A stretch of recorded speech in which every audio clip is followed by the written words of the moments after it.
As you know, hybrid cars have been with us now since the early 2000s.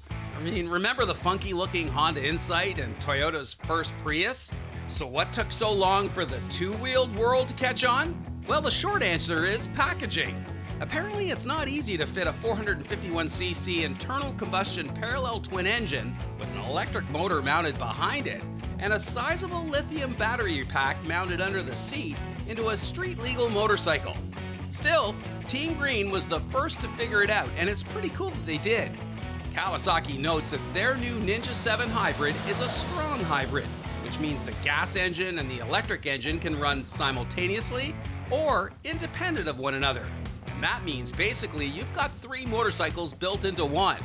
A fully electric motorcycle for slow moving in the city center, a frugal fuel sipper for the urban secondary road cruises, and then you've got a full-on gas runner once you've left the confines of the big smoke. Plus, there's an e-boost button that gives you a 5-second eye-opening power shot that you won't forget. And that's not all. This clutchless Ninja can be shifted in a fully auto mode or in a manual paddle shift mode. And when you arrive at your destination, you've got a twist-of-the-wrist walking mode that helps you get in and out of your parking spot. Pretty trick. Team Green really has figured out how to pack a whole lot of technology into one motorcycle. But you don't have to take my word for it. So Mark, I really wanted you to try this bike because, you know, you helped us create the show back in 1989. You did one of our very first road tests. And I know you're a car guy who's been following hybrid technology all the way down the line. So you had to be the person to ride this bike. What did you think when I said you're doing this? I was really looking forward to it. It's kind of a fascinating bunch of technology.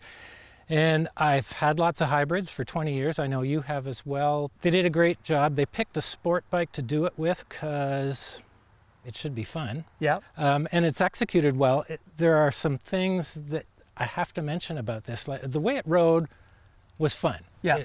It's powerful enough. It's got this electronic boost that is surprisingly strong.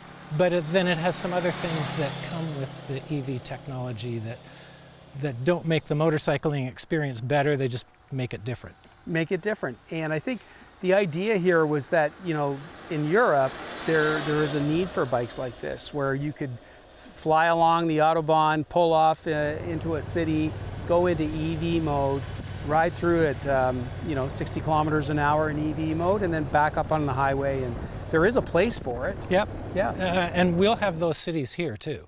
Sooner or later, there will be no combustion engine zones in cities. Maybe not where we're living around here, but the big cities in Canada will get there. And that's kind of what this is for. It functions really well in EV mode. Yeah. The top speed is 64 kilometers an hour, exactly, as we know, wide open, that's what it does.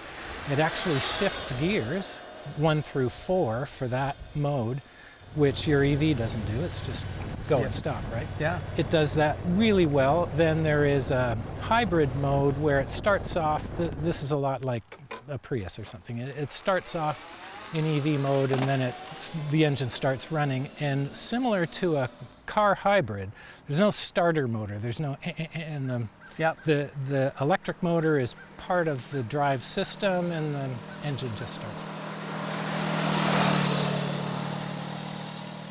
The other thing I thought that was really cool, I like a lot, is the walk mode. Yeah. Not only just because it walks more forward and back, but the way it works, like the way you turn the throttle is the way it walks. That's very cool. Yeah, that would be really useful in a lot of bikes, but I don't think you could put it in there without the electric motor. Yeah. You go back and forth in whatever parking spot you're in. You can back up a hill, which is hard to do on a bike without that. Yeah. What did you think of the comfort, the riding position, the fit and finish? So that's familiar to me. The seats for an all-day effort, it is firm. But the riding position is good. The pegs are, it's a sport bike. The pegs are a little far back. They're not really far back. They're not really high, but they're sporty. Yeah. The bars aren't super high, so you're sort of leaned into it, and the wind will hold you up. It's a nice position. It's a nice width, for gripping the tank. Yep. Most of the weight is under the seat as far as the battery goes, and the motor is right behind the engine. Yeah. So it's well packaged. Who is this bike for? So that's the big question. The obvious answer you mentioned earlier is in Europe, where you have cities that are no combustion zones. Yeah.